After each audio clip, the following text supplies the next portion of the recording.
Баршаңызға сәлем. Менің арнама тіркеліп, қоңырау белгісін басуды ұмытпаңыздар. Біз бүгін қолданысқа ие күнделікті тағамға үйлесе кететін салатты әзірлеуді ұсынамын. Бізге ең алдымен бір дана сәбіз қажет болады, 40 қабат жартысы капуста, яғни лимонның бір ас қасық сығындысы қажет болады.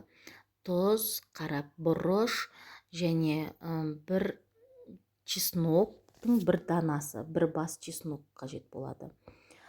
Жақсылап турап, қыздар, мейлінше өте қалың қылмай, жіңішке етіп тураңыздар. Тураған капустамызды, 40 қабатымызды, яғни аламыз да ыдысқа саламыз. Қыздар, бұл жерде чесногымызды сразу үккіштен өткізіп, лимон сығындысын қосып, мен араластырамын. Араластырғанда мән беріңіздер. Қолмен мүлдем араластырмаңыздар.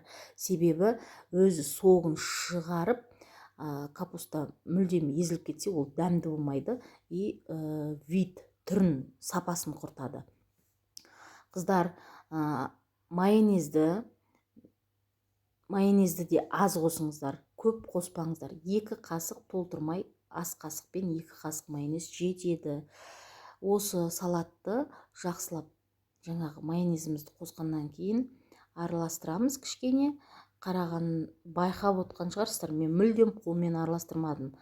Ары қарай үккіштен өткен сәбізімізді саламыз, дағыны жақсылап тағы да араластырамыз. Қара бұрышымызды салып жібереміз. Қыздар, бұл салаттың ерекшелігі, дәмі өте керемет, қытырлап тұрады. Жасап көріңіздер.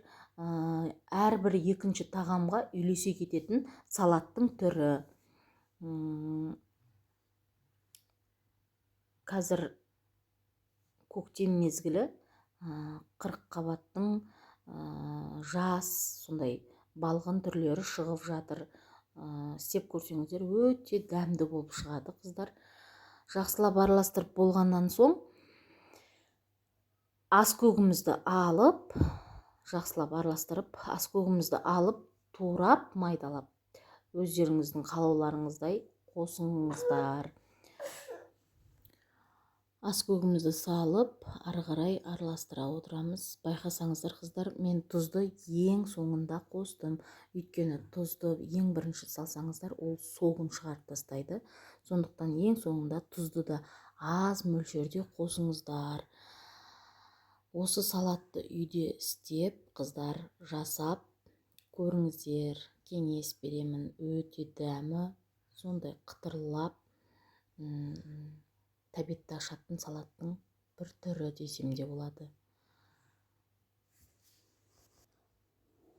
Тоңазытқышқа салып қойып қоямыз дағыны. Палау жасағанда палаумен өте үйлесімін табатын салаттың бір түрі. Жасап көріңіздер.